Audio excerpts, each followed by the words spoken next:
Imagine for a moment you're sitting by a river, so still it mirrors the sky.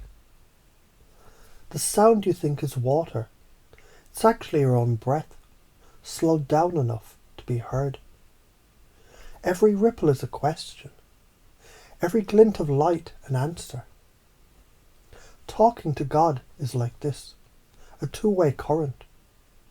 But you only notice it when you stop trying to make waves. Sometimes talking is not a voice, but a rearrangement of coincidences.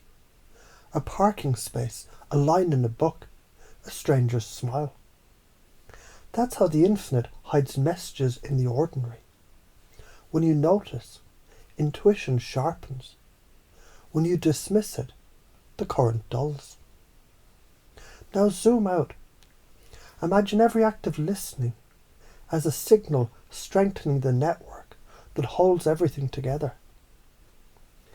Each kind thought, each second of patience adds bandwidth to your connection. The bigger picture is the universe is a conversation learning to speak with itself through you. And if you follow this path, if you actually practice noticing, life starts to bend toward coherence. Decisions line up. Inner noise lowers. Creativity multiplies. You find yourself saying the right thing at the right time. Not because you rehearsed, but because you tuned. Ignore it, and the static returns. The cost of disconnection is repetition. The same lessons looping until you remember to listen again. So zoom down. Take one breath in the morning and think, show me where to be useful. Keep an eye open for the tiniest nudge that day. That's channeling. In practice, every time you act on a subtle impulse that feels clean and kind, you're proving that dialogue is real. Science would call it pattern recognition, neural entrainment, embodied cognition. Your brain aligning perception with intention. Spirit calls it grace. Both point to the same mechanism. Attention creates resonance. Over weeks, that resonance rewires your sense of self. You realize the gift was never external. It's circuitry you've had since birth. What changes is permission to use it.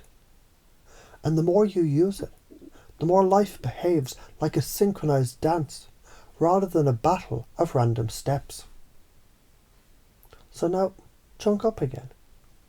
Imagine the implications. If enough people lived that way, listened before acting, tuning before shouting, the species itself would hum at a higher frequency.